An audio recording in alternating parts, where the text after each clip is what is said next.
Welcome back to another week of Instigating with Clarkey and Drury, brought to you by our friends at Conway Furniture, Highway 86, east end of Listowel. For all your furniture needs, go visit our friends at Conway Furniture. Of course, our good friends over at Larry Hudson Chevrolet Buick GMC and the Listowel Squash Courts. Ryan Drury back on here with Clarkey. We're very pleased to be joined by our good friend.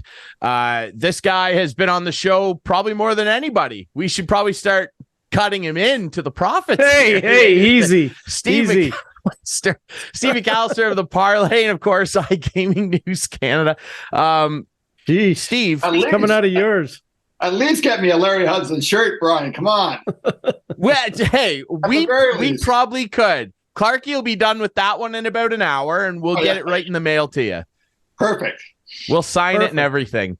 All right, so obviously there's a lot to talk about, but we got to start with some very unfortunate news. Obviously, the hockey world was shocked and saddened over the weekend, hearing about Adam Johnson and what occurred over in England in an English Elite League game over there. Adam Johnson, a former member of the Pittsburgh Penguins, had a long AHL career and junior career over here as well. And he was playing over in England with the Nottingham Panthers, and unfortunately suffered a skate slash in his neck area.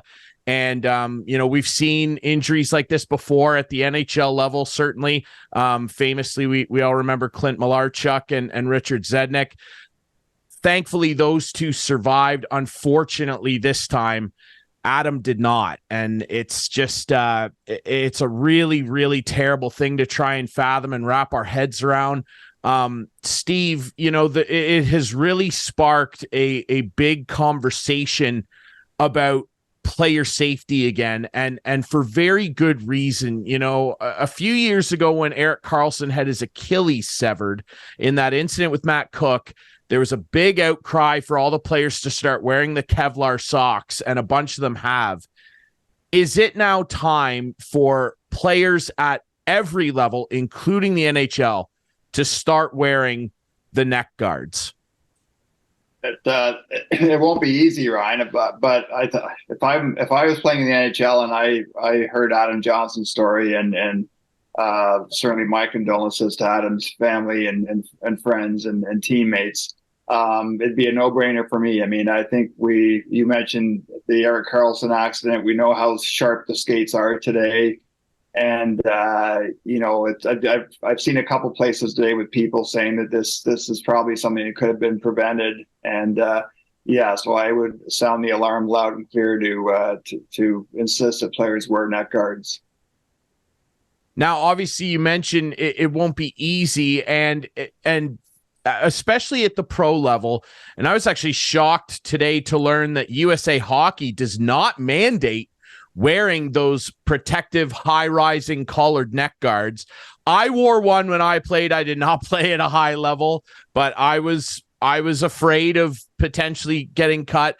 I get it. Some guys don't like it, and especially at the pro level, particularly the NHL, there really is a mandate, if you will, to kind of let guys do their own thing. Some guys like their gloves a little shorter, some wear them longer. Some guys like to tuck their skates, the socks in their skates. Some guys don't. There's really a lot of give and take with the equipment. However, they have grandfathered in visors. So everybody that plays in the NHL, I believe that came in about 2016, maybe 15. So everybody that comes in the NHL ever since then, wearing a visor is mandatory. I'm curious, Steve, because you spent a long time with the NHL Players Association. What sort of directives or mandates were going on even back in your day in terms of things like equipment issues? How often is stuff like this discussed, and how is it handled at that type of level? Yeah, I think there was a misconception, and Chris, you might have some thoughts on this from your radio days in Toronto as well, but there was always a misconception that it was the Players Association, in my case, Bob Goodenow, who was setting that agenda. And it's not the PA, it's the players. So when people get upset because the PA comes out and says that they want fighting in hockey, that's not Bob Goodenow or Marty Walsh or whoever the various people who've served in that executive director's role. That's not a decision they've made. That's a decision of the players. It's a democracy, and like it or not, and that'll be the situation with net guards as too, Ryan. If the league and the PA have conversations about net guards, Marty Walsh will take that to the membership. Yeah, and like the bottom line is, if you want to wear one, you're not going to be restricted. You can wear one, right? So, Steve, you play men's hockey. I play men's hockey, and I'm always concerned about it. It's something in the back of my mind. I once got long underwear that had built-in Kevlar in it, and I stopped using it because it was really hot. And extremely hot. But I do wear like cut-proof socks. I've seen the wrist guards you can wear. Never, ever have I thought about wearing a neck guard. I have never thought about it, and I probably should. I've gone from the cat's eye mask to the smaller screen on my mask this year, or last year. I switched because I've seen too many sticks go through the masks. It's just one of those things where it's out there for you if you want the safety, if you want to wear it. And maybe the Adam Johnson thing now will make people more aware. But like men's league, I know it's mandatory in kids league. It should be probably mandatory in all leagues. Although wasn't amazing, you guys, like I played men's hockey for years. I'm just playing shinny now, but even shinny, it's amazing to me how many guys my age don't wear a shield, just wear a helmet. Mm-hmm. And just, it doesn't take, even if you're a guy who played pro hockey or senior hockey or junior hockey, it's not usually you that decides whether or not you take a puck in the chicklets. Exactly. It's a deflection. And listen, I'm going to Collingwood this week to play in an old geezers tournament. And as we have this conversation, I mean, I'm pretty sure I'm going to go to my local sporting goods store the next day or so and pick myself up a neck guard. And I've never worn one before, but I mean, this is the kind of thing that it makes you think twice about what you're doing. Yeah. And when you say that, I wonder about mine because I wear like a neck throat protector, and collarbone protector. I want to find out if maybe that's cut proof.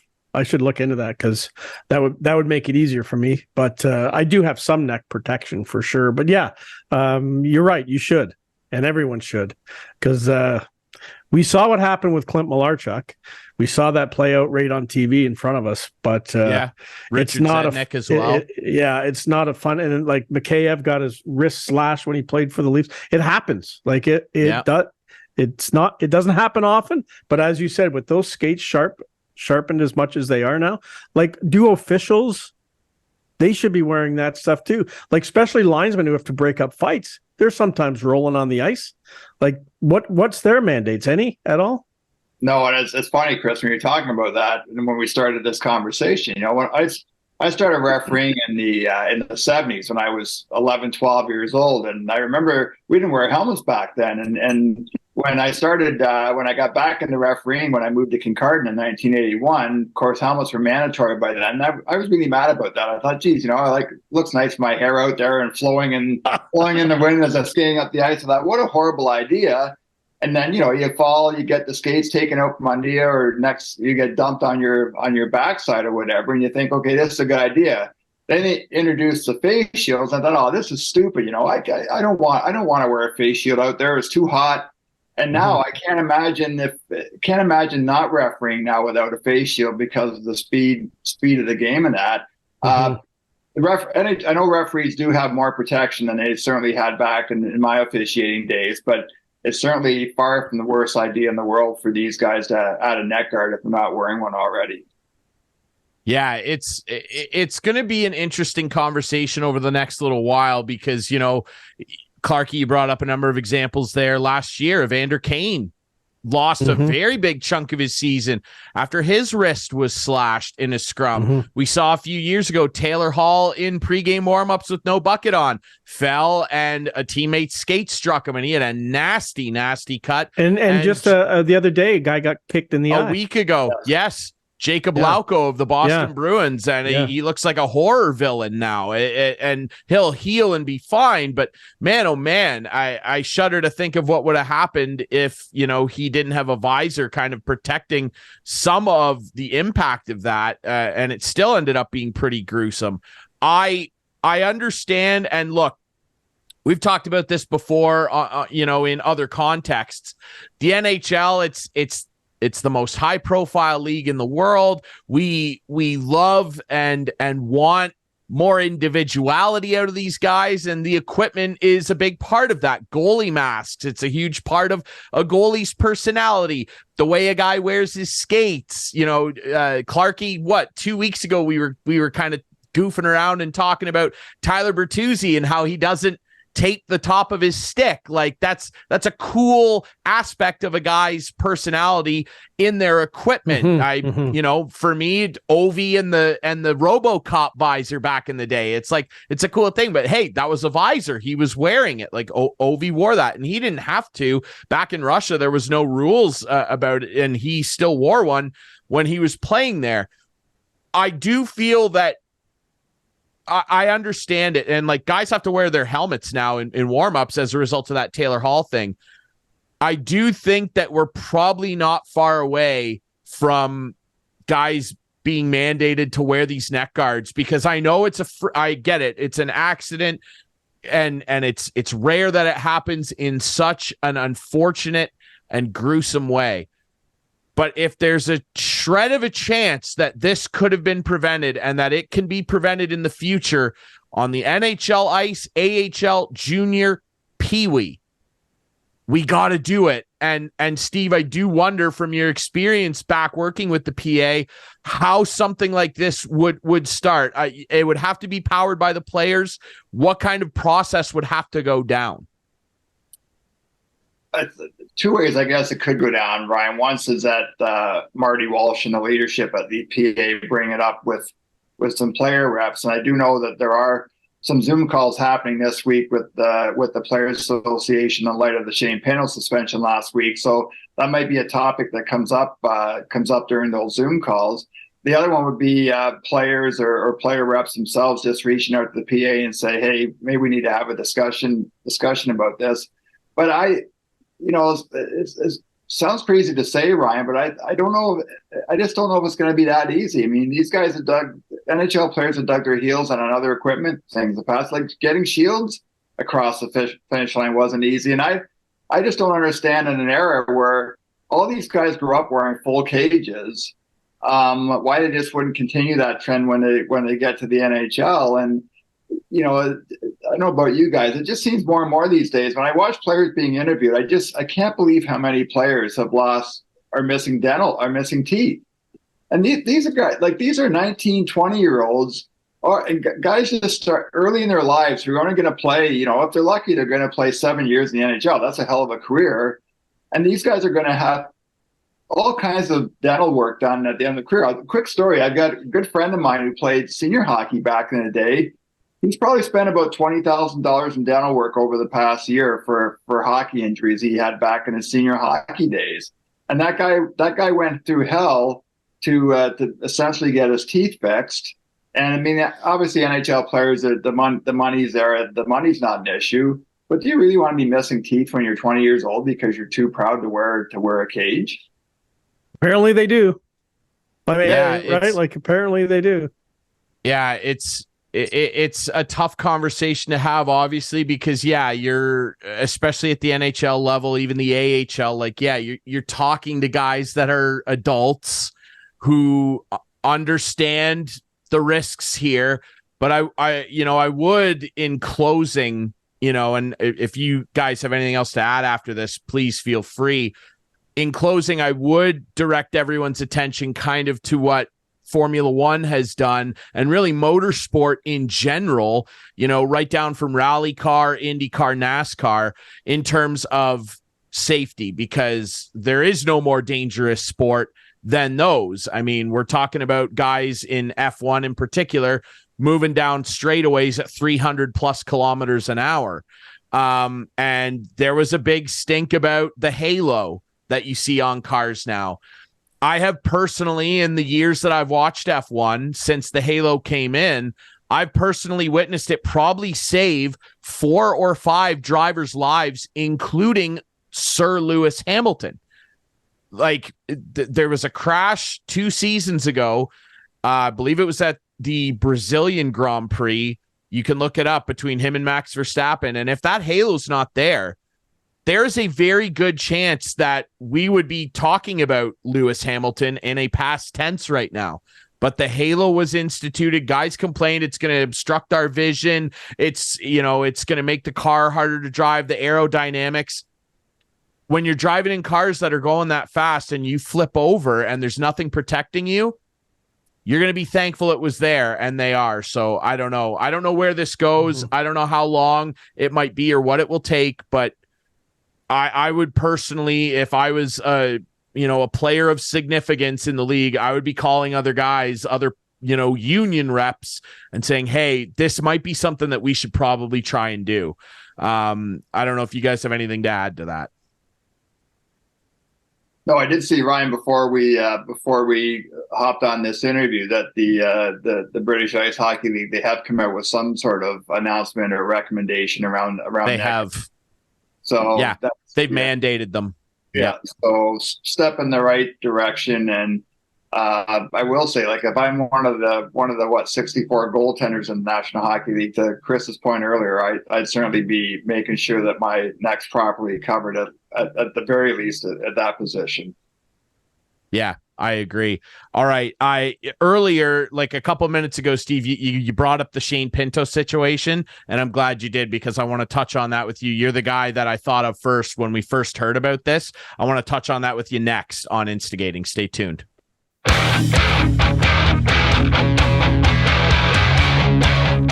Welcome back to Instigating with Clarkey and Drury, brought to you by our friends at Conway Furniture, our friends at Larry Hudson Chevrolet Buick GMC, and of course the Listowel Squash Courts. Back here with our friend Steve McAllister from the Parleh and of course iGaming News Canada. And speaking of gaming, Steve, we were talking about it before the break. Obviously, this Shane Pinto situation. Now, what it sounds like has occurred is that somebody was using an account of his to place bets. And that's what's got him in trouble here. And he unequivocally has said that this is his fault. He's accepting the punishment, and it is a hefty one. Given the situation, whether you deem it a little harsh or not, the rules are clear. We've talked a lot about gambling being legalized. You could always gamble on like Pro Line and certain things like that, but single sport and single bet gaming, ever since it got legalized, people, the naysayers who are very anti-gambling, have said that eventually, like, this is going to leak into sports in a bad way. We've seen it before in very different ways. What was your opinion of this whole situation? And do you foresee this becoming a more pronounced problem in the NHL and beyond? So yeah, I guess a couple of thoughts, guys. I mean, first of all, I really wish, I think the NHL's made a mistake here by not being more transparent. There's a lot of guessing going on out there on what happened. And the fact that Pinto's only getting 41 games leads me to believe that there was nothing nefarious about this. And if it's true that he had a buddy using his sportsbook account, which you're not allowed to do, if it was something as simple as that, why not just tell that story? And it's a great lesson learned for the 700 plus guys playing in the National Hockey League, not to do this. But instead of, you read the coverage, there's all kinds of conjecture and rumors and speculation. And certainly the coverage I've read within the gaming industry, they're saying that the league made a mistake in not being more transparent and flushing out exactly what happened here. So that's the first part of it. The second part, I do think there's been a bit of overreaction, Ryan, to this. I mean, as you mentioned, sports betting, it's not like this is new. It's been around for decades and decades and decades. And in fact, 3 NHL players, including Chris, you'll remember Babe Pratt, got lifetime bans in 1948 for betting on their own team. Yeah, remember him well. So when I read coverage or hear something about, well, Shane Pinto plays for a team that has a betting logo on their helmet. Well, what's that have to do with violating a gambling policy? It's got nothing to do with the fact that we have a regulated sports betting environment. And talking to people in the industry on Friday for, I write a monthly column now for BNM Bloomberg for their Business of Sports website. And I've also been working on the Tuesday Gaming News Canada newsletter. And I'm dedicating pretty much the whole newsletter on Tuesday to the Pinto's suspension. And this shows that the system worked, because there's so many checks and balances in place now, guys, where the sportsbook operators have monitoring protocols in place. The league has monitoring protocols in place through their partnerships with integrity providers. And in the case of the NHL, it's two companies, Sport Radar, which provides the data for the league, and another company called US Integrity.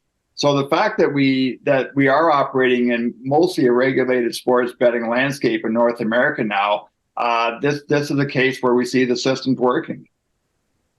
Yeah, it's working, I guess, but just like in general population, like the amount of people betting nowadays, like, the system has worked on this one.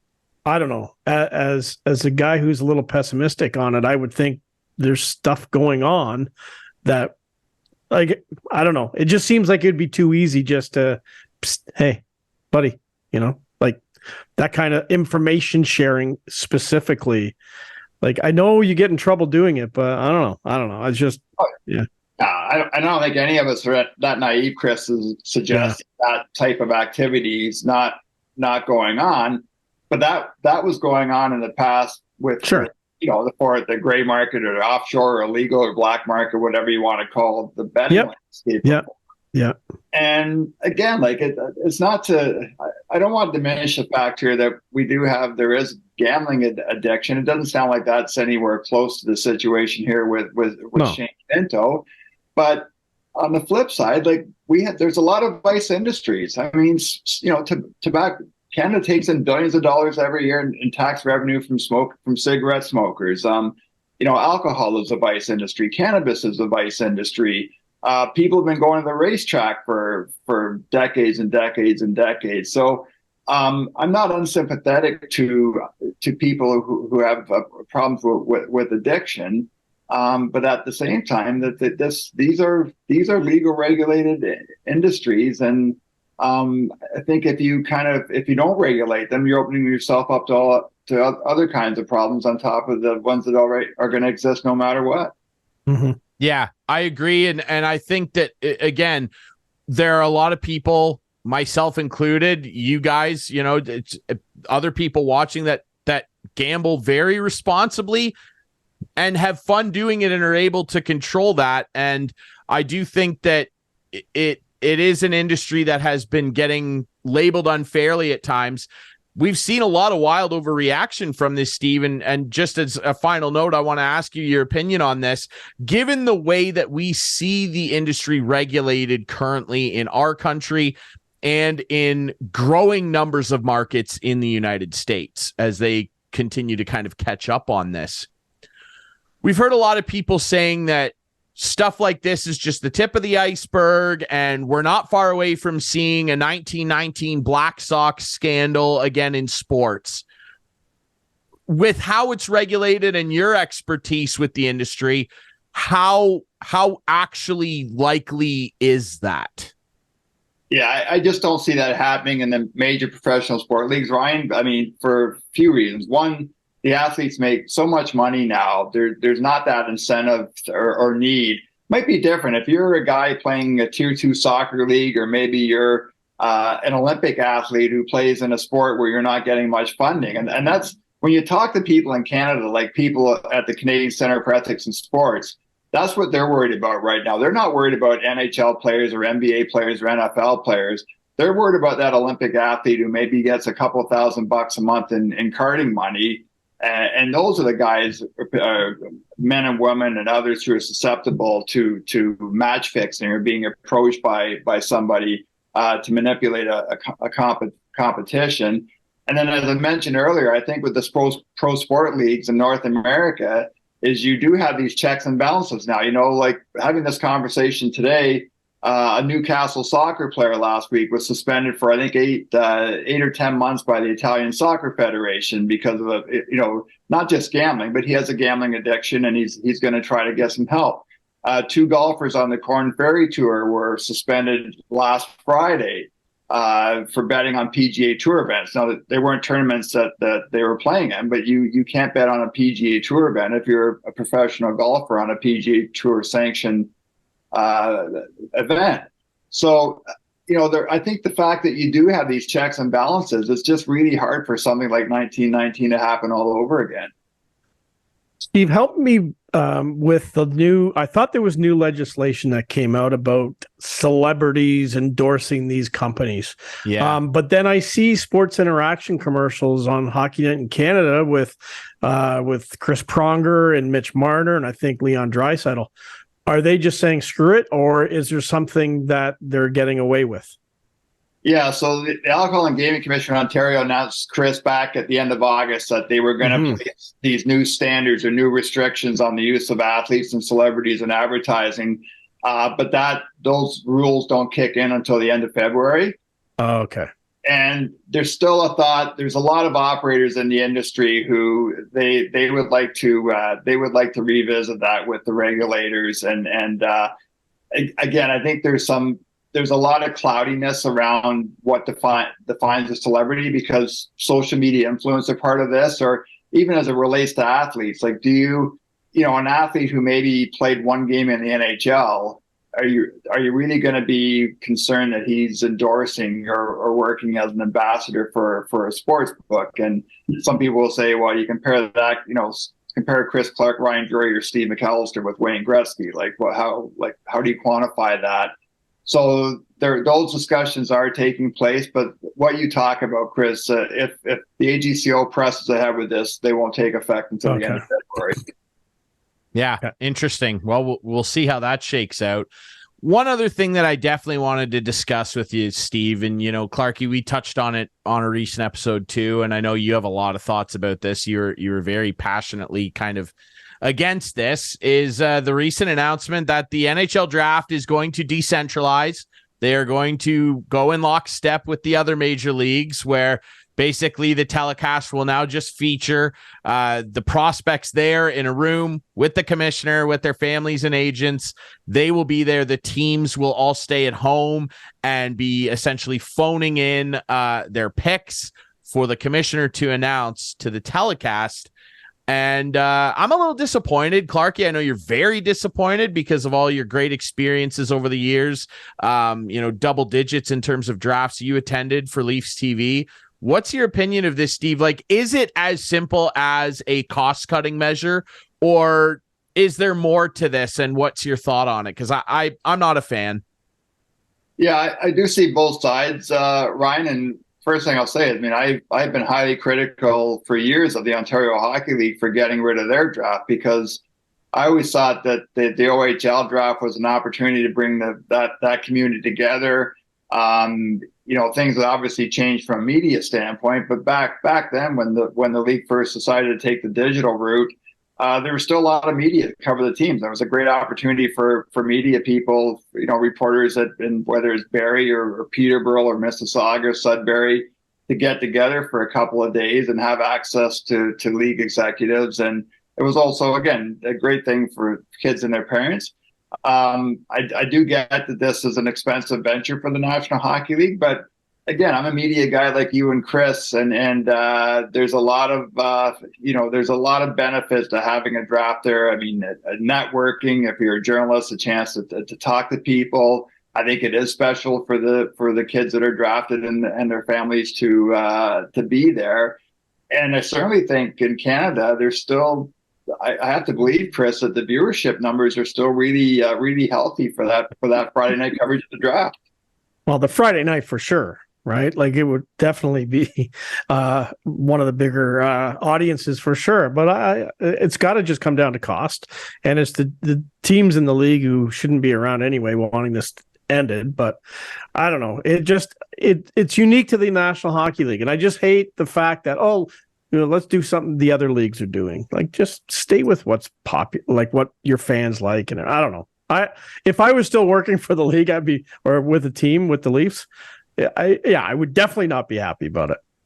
Oh, the other thing I'll add too, guys, is these people sometimes get forgotten. But what about the scouts? These are the guys that are driving all over Hell's Half Acre every Friday, Saturday, and Sunday, and drinking crummy coffee and sitting in the upper bowl of a rink. And that job's become even harder because of the reporting that is required now. Isn't it nice for those guys to be able to go to a nice city for a weekend and all their hard work be recognized by the owners and the president and the general manager and your director of scouting boss? So just from a human standpoint, I think for those guys, the draft has a lot of meaning.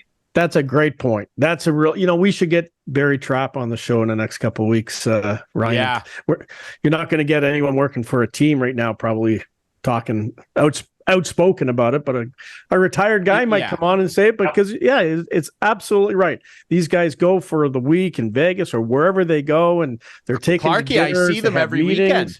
I see them every weekend in the media room in Guelph. I spent 4 days out west with Garth Malarchuk, Clint's brother. Leaf scout, and followed and watched him. He would go out. It was minus 40 degrees, and I'm not joking. And he would go out at the end of the second period and start his car because it would need to be warm when we left. And everyone's car in the parking lot was going for the entire third period. Just what you did. What you did. And, we went on that Coquihalla Highway, I think it's called. We went from Kelowna to Seattle for a game, and it was whiteout. It was like crazy, but these guys do it all the time. Brian, Garth Malarchuk told me those were 4 of the longest days of his life with Clarkey. Garth's one of the good guys. He'd have to be. He's one of the real good guys. He would have to be.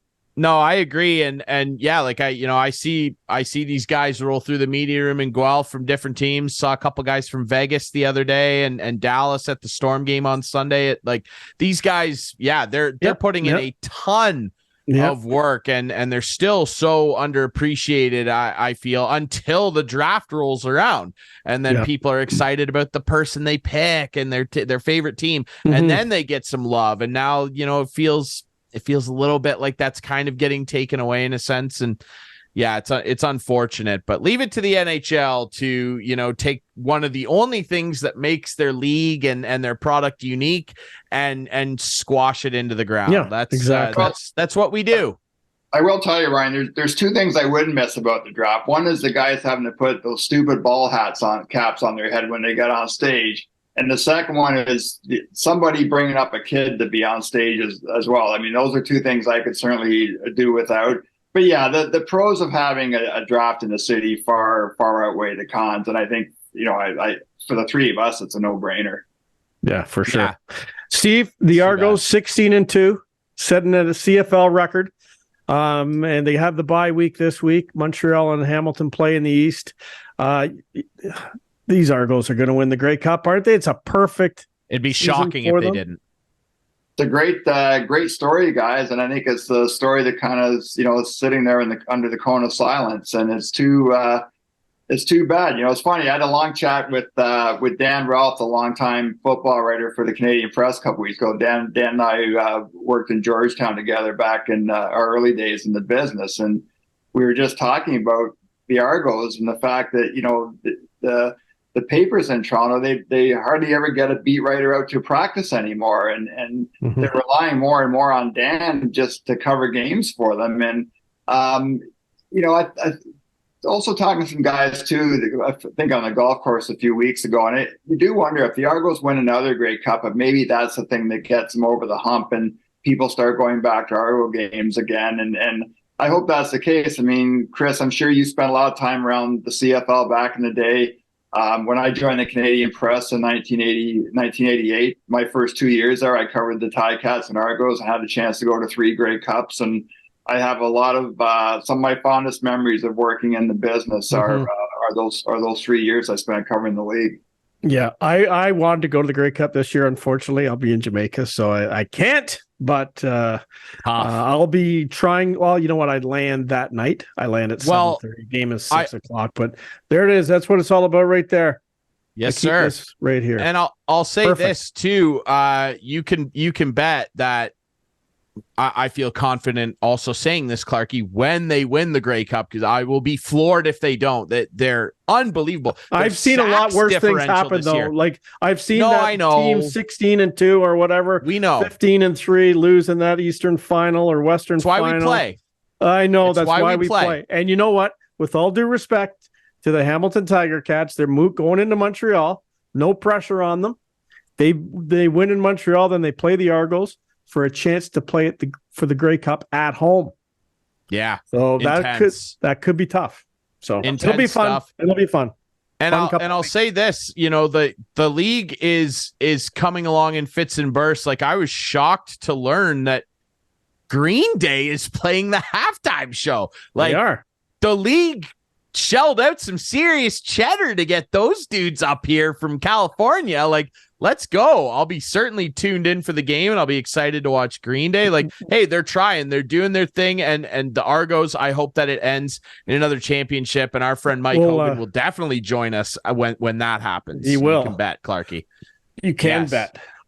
Yes, and it might be around the time when his Eagles are continuing to roll here. They're looking pretty good, and I'll say this as well.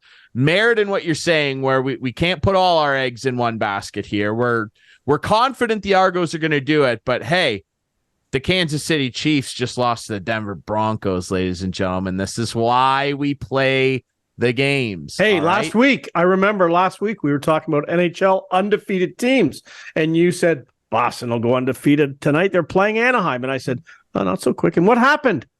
They lost. The Anaheim Ducks, ladies and gentlemen. Anyway, there you go. Hey, got to play the game. I forgot the saying, right? Ducks fly together, and they flew together that night against the Boston Bruins. All right. And hey, my Capitals have won 3 in a row as we record this. Not dead yet. And I actually want to point out, too, now that you brought that up, Clarkey, that if you look at the analytics, our top line is the best in the league at generating chances right now. And it features a guy apparently over the hill, Alexander Ovechkin. Thank you. Very good. All right. Thanks, Kyle. I'm personally hurt that you called me that. Steve, I'm personally thrilled that you came back on the show. We love having you on here. Where can people find your work? Gaming News Canada, that great newsletter that you do, and everywhere, of course, stuff over at the Parleh. Everywhere. Yes. Where can they find it, Steve? GamingNewsCanada.ca, Ryan, and you can also find me at WOA Ranks everywhere, including the upcoming Wingham Silver Stick tournament. Talk about November 19th. I'm hoping my Here and Bruce Blizzard are playing in the Silver Stick Finals that day, guys. What's the date of that? It starts November 12th to 19th. We play Bruce Peninsula on the 12th, and we're hoping to be playing in the gold medal game on Sunday, November 19th. My 35th wedding anniversary by the day. We should go do a show there. I will. I'll tell you what, I've covered the Silver Stick tournament a number of times. I'll be drifting down there to say hello to you in the very least. Adam, write it down. Let's do a show there. Absolutely. All right. Steve McAllister, thanks so much for doing this, my friend. Always love it, guys. Thank you. All right. When we come back, of course, what else would we be doing? I got a great one. Show? He's fired. Clarkey's excited. He's never excited, so this must be a big deal. What else would we be doing to end the show? The Conway Furniture Couch Potatoes of the Week coming up after this on Instigating.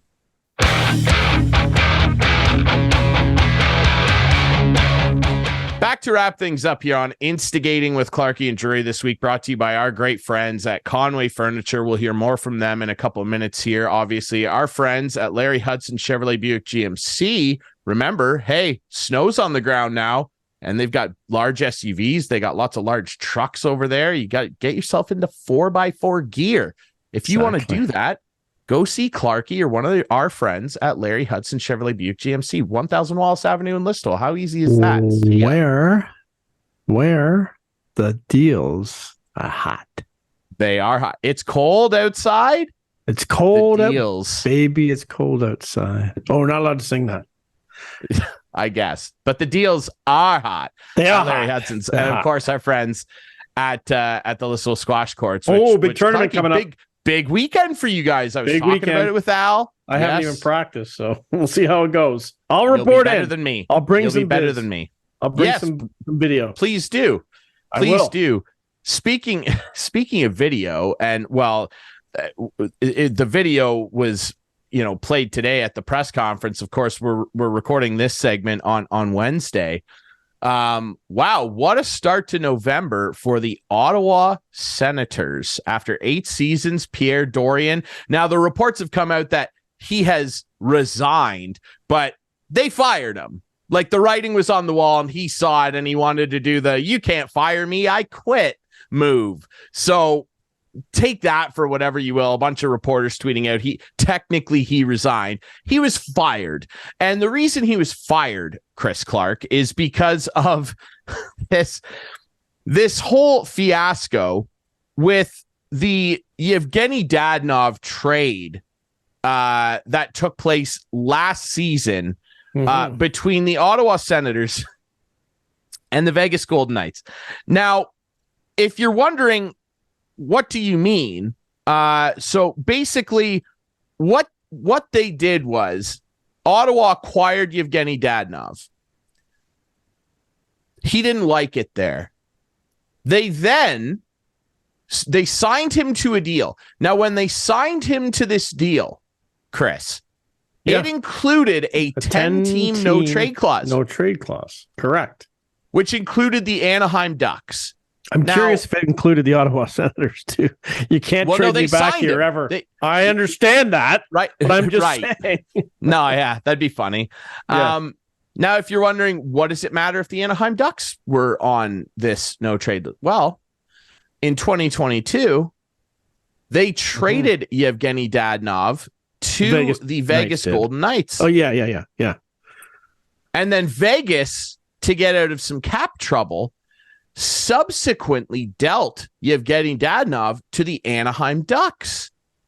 And it was announced later that trade deadline day that the deal was void because he had a no trade clause, which him and his agent went, "Wait, what? You're trading us to Anaheim?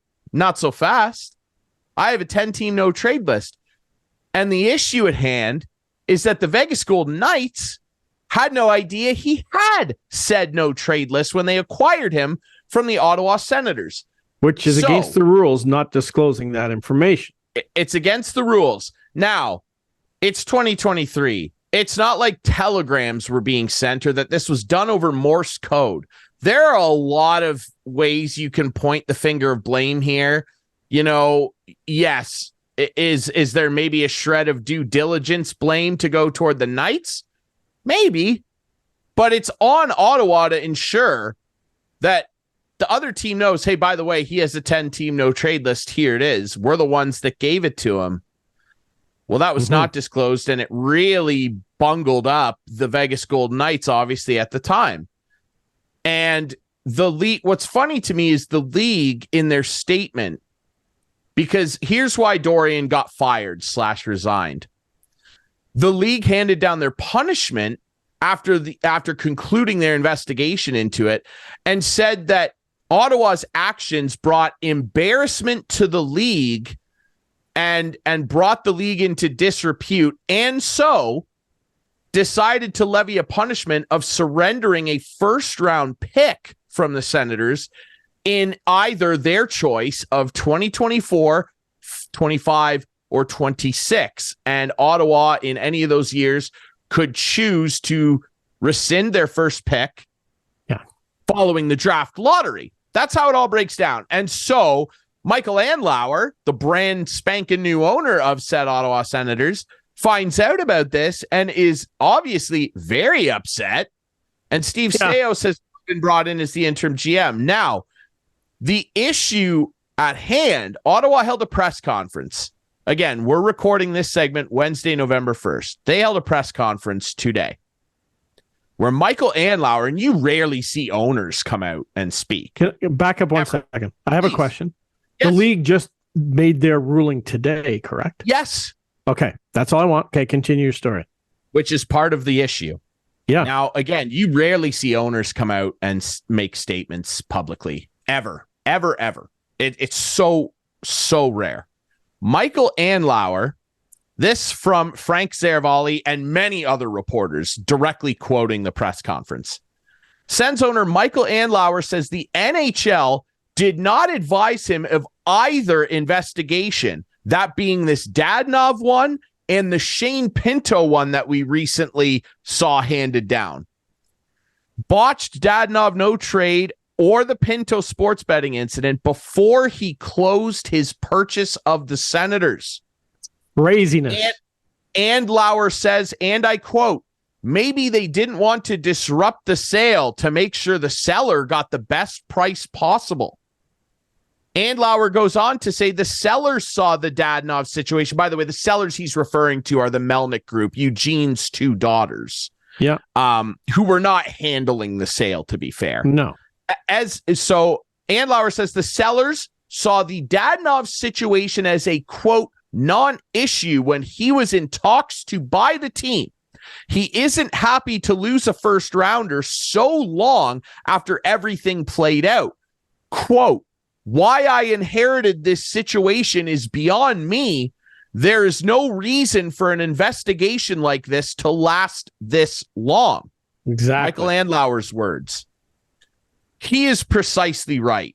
And the league is doing what they're basically accusing the Sens of doing, not giving information to the people they're dealing with. How did this take this long? Right. How did this take this long? They knew He's absolutely right. He's absolutely right. The day the trade went down and it was voided, they knew immediately what the problem was. Yeah. A ruling should have been rendered the following week. I'm not saying that they're not busy over there at the NHL offices in New York, but when something like this, and the NHL statement on the ruling for the first round pick surrendering is correct. It is embarrassing for the league to have a situation like this. That is right. But it's more embarrassing that this professional sports league couldn't render a ruling on this. By the way, kick it back a few years. Remember when the New Jersey Devils traded for my good buddy Ilya Kovalchuk back in the day and then attempted to sign him to a 17-year-long deal? Yeah. A year after that, the NHL announced that they would be investigating the illegality of that contract. He ended up signing a 15-year deal, and that the Devils would likely be charged a draft pick as a result of it. That never happened. They never ended up making the Devils surrender a pick. And if I was Michael Andlauer, I would be immediately on the phone to mafioso Gary and going, excuse me, I don't think so, Gare. We're going to pick our first rounder in 2024, 25, and 26. Thank you very much. And you can kiss my ass. I'd love for him to say that. That's what I'd be doing. Michael Andlauer probably had numerous meetings with Gare Bear, Bill Daly, whoever, and the former Sens ownership group en route to making this purchase, and was not notified that either of these situations, the Pinto one, or a pending investigation into one of I can see the Pinto one a little bit just because it was a personal situation. I can see that, and maybe. But even still, it wasn't revealed. But this trade one, there was only one reason. Only one reason. It wasn't. But it didn't come out, and that's because of the ownership. I understand that, but they're both just as bad because both investigations were underway at the time he was purchasing the Sens. For sure. And he wasn't notified that either of the situations were a factor potentially. And they let him spend $1 billion on this franchise. And then all of a sudden, he's got 2 giant forest fires in downtown Ottawa. It's embarrassing. And what's even more embarrassing, and it's been pointed out all over social media, what is even more embarrassing and what lends even more to Gary Bettman essentially being the John Gotti of professional sports. I'm tired of it. I don't care. Gary is a sickening human being, and the people he represents are worse. One of which is Michael Andlauer now. What's even more embarrassing is that Ottawa botched a trade and failed to give details about a no-trade list, and they've been ordered to surrender a first-round pick. Which could a first-round pick. It's going to be even worse if this upholds and the player picked with that pick later ends up where Ottawa could have been picking, ends up being a superstar. when you look in the standings, say that would have been Ottawa's pick, and oh, look, the guy turned into a superstar, and Ottawa could have drafted him. That'll be really embarrassing. But what's even worse is that Ottawa had to surrender a first-round pick for botching some paperwork, and the Chicago Blackhawks, for years, covered up one of the worst sexual abuse scandals in professional sports history, wrote a recommendation letter for the man who was guilty of committing said assault against Kyle Beach, which then allowed that gentleman to go to a college program or a high school program, pardon me, and abuse more victims. And they got fined $2 million out of billionaire Rocky Wirtz's pockets and didn't have to surrender any picks, and then won the NHL draft lottery and selected Connor Bedard. How does this make any sense? This league is a bush league. It's not a professional league. It's got professional players. It's got the best players in the world. The structure of the league and the way it operates on a day-to-day basis is not professional. And I've said it 1,000 times, and I'll say it 1,000 more. I love hockey. I hate the NHL. The NHL is a bush league, and they're embarrassing. Chris Clark, your thoughts? Well, it certainly gets the people riled up who think that a Canadian team will never win again. It certainly gets people right into that narrative riled up about, the small market teams compared to the big market teams, and how Mr. Bettman seems to be a little more lenient when it comes to that kind of stuff. It's all. You're absolutely right. This league on a daily basis upsets me about things they do. The officiating, I think, is horrendous. The officiating's never been worse. It's just never been worse. Time after time, they seem to be like the draft, changing the draft structure. Frozen frenzy. Gary's got in Canada. Yeah, exactly. Gary's losing it, I think. And it's time for him to step aside. Gary Bettman's a bad guy, and he should be resigning immediately. 100%. Absolutely. I'm actually serious. This is a resignable offense. Yeah. It will not happen. No. The owners love him. Yeah. And what kind of what can he do? What can Andlauer do? Nothing? Like, is there any appeal process whatsoever to this decision? No, it's just Gary making up a rule. Like, is there a rule? That's what I want to know in the CBA or anywhere that says, that's the thing. If this happens, you're losing a draft pick. No. And if there isn't, then they can't do it. They can't just arbitrarily make something up.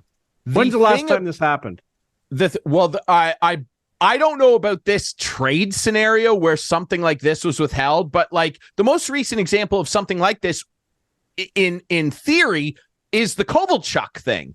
Oh yeah, and the Devils for sure. So I would be going back and no, there's no official rule. There's things in the CBA which or it's not even the CBA because that's between the league and the players. There's like a league rule book, right, where the league is essentially in charge of doling out punishments for infractions or things that, as the statement said, embarrass the league or bring disrepute to it, which they did with the Blackhawks thing. And the only reason that Rocky Wirtz didn't protest that is because it would have looked really bad. Now, he went on a hell of a bad PR tour following the Kyle Beach thing and made every attempt to make himself and the organization look worse, which he did. And the NHL didn't care because they let them draft Connor Bedard anyway.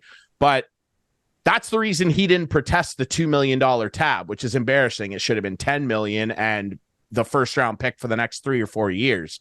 That would have been a little more appropriate because what the Chicago Blackhawks did to that kid is still one of the most heinously sickening miscarriages of employee care and justice I've ever seen in my entire life. Yeah. But and then I digress. A year later, they get rewarded with the first round pick. That's what I'm saying. And that's what everyone's saying. For sure. Look on social media right now. Everybody is talking about this and going, well, you didn't do much to the Blackhawks. That's what everyone's saying. The league constantly rubs its own nose in dog crap live on television in front of everybody to see. Yeah. And that is why they are a bush league.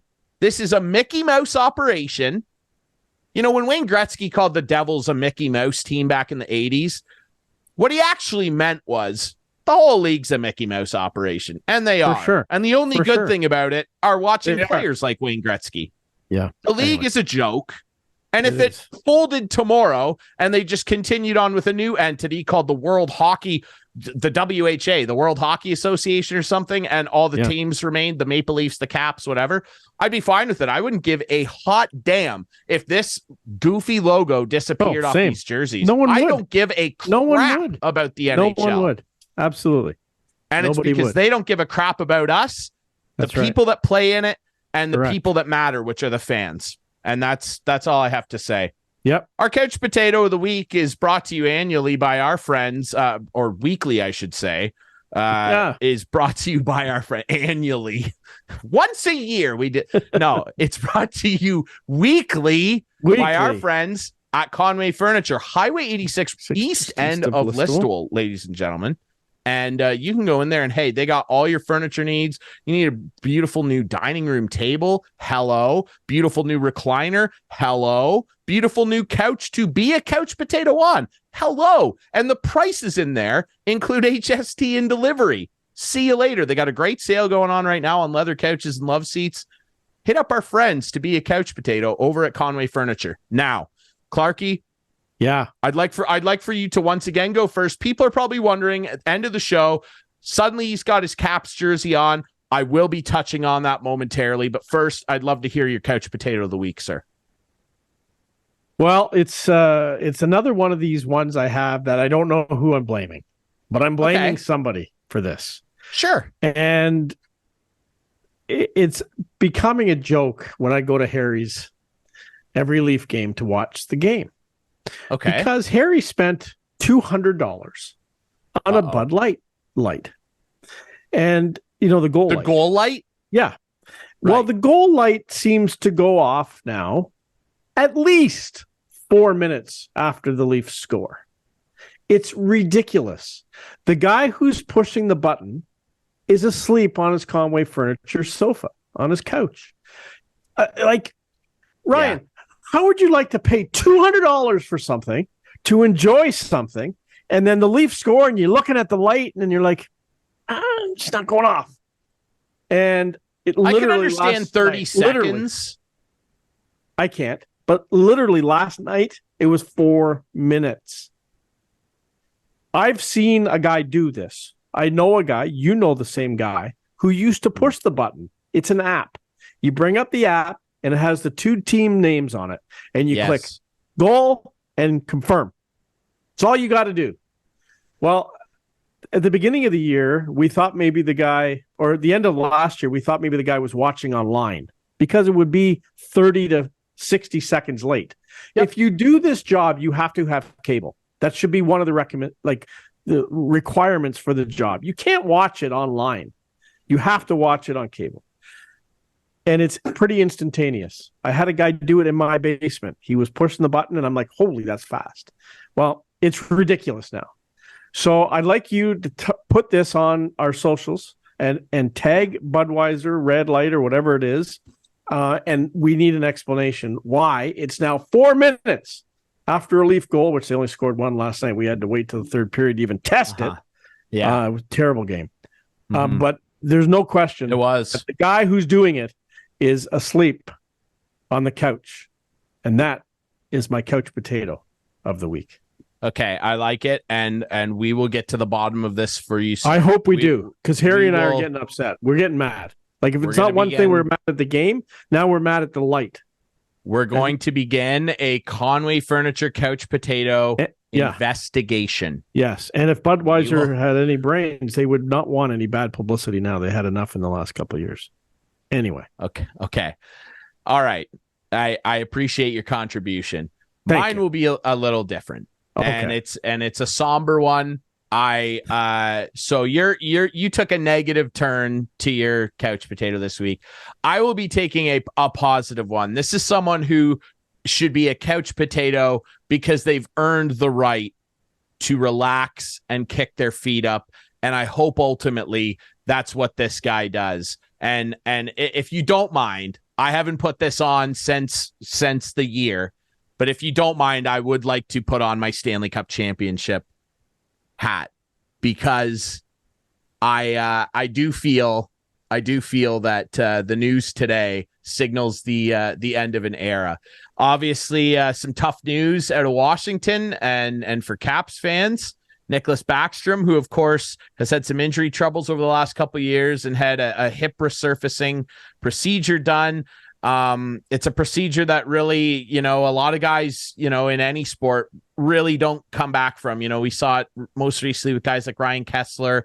It's a really hard thing to come back from, and he has tried. And the news came out this week, obviously, that Nick told his teammates that his hip just is not responding the way he'd like, and he's going to have to step away from the game. So he hasn't officially announced and signed papers to retire, but I think, unfortunately, and I'd love to believe with all my heart, it's not going to happen, but I do think we all see the writing on the wall here that pretty soon we are going to hear an official announcement that number 19 will not be suiting up anymore. And it's really sad. It really is.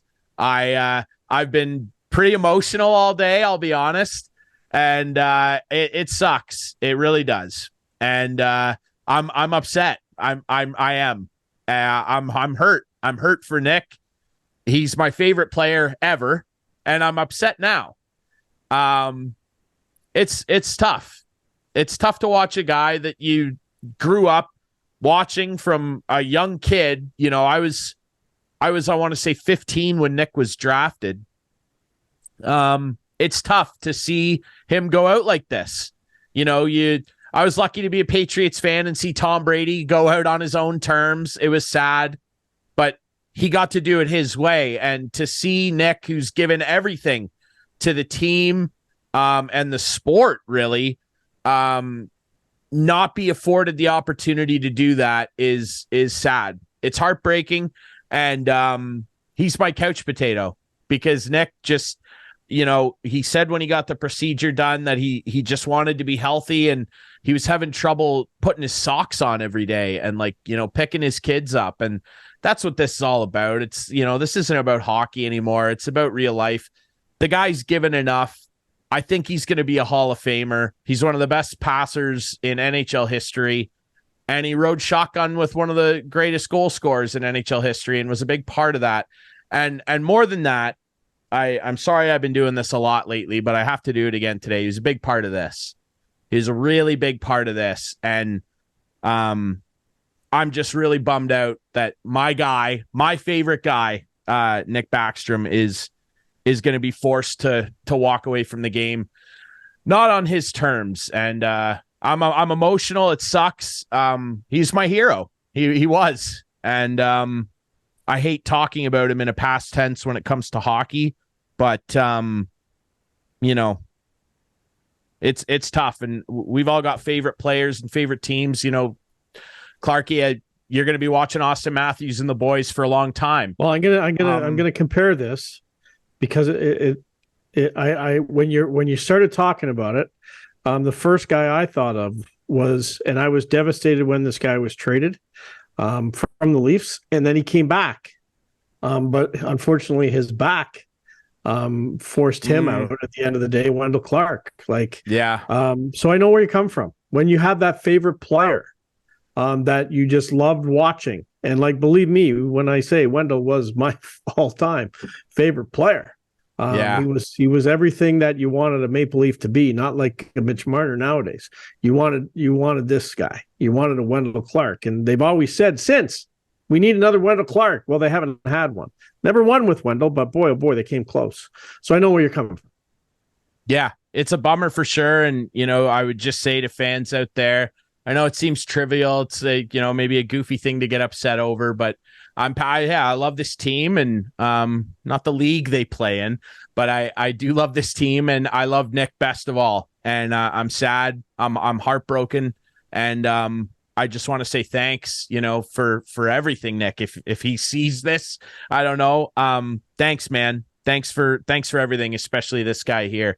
I really, really am happy that I do take some solace in the fact that you won't remember this, Clarkey, but at the end of that second year in 2017, when the Penguins put us out again, he guaranteed the Caps would win. He said, we're going to get one. And the very next year they did. And I do take some solace in the fact that Nick will always be a Stanley Cup champion. And to quote my guy, Liam Gallagher, at the end of it all, you were always one of us, Nick. So thank you. All right. I need to get tissues and end this show. We appreciate you guys listening and watching. Remember, you can find this show Friday nights at 8, Sunday nights at 9 with our friends on Whiteman TV. That's channel 6 for Whiteman subscribers. Remember, you can find us on social media at Instigating Pod. You can find the podcast on all the best podcast apps. And remember, go visit our friends at Conway Furniture. Go visit our friends at Larry Hudson Chevrolet Buick GMC. And hey, you want to get active? You want to play some squash? The Listowel squash courts. That's the place to do it. Are we going to get copyright? Probably. Probably. Thank you for the memories, Nick. We love you, buddy. Clarkey, thanks for this, man. Thanks for letting me have my little pulpit there for a couple minutes. We'll be back next week with more instigating.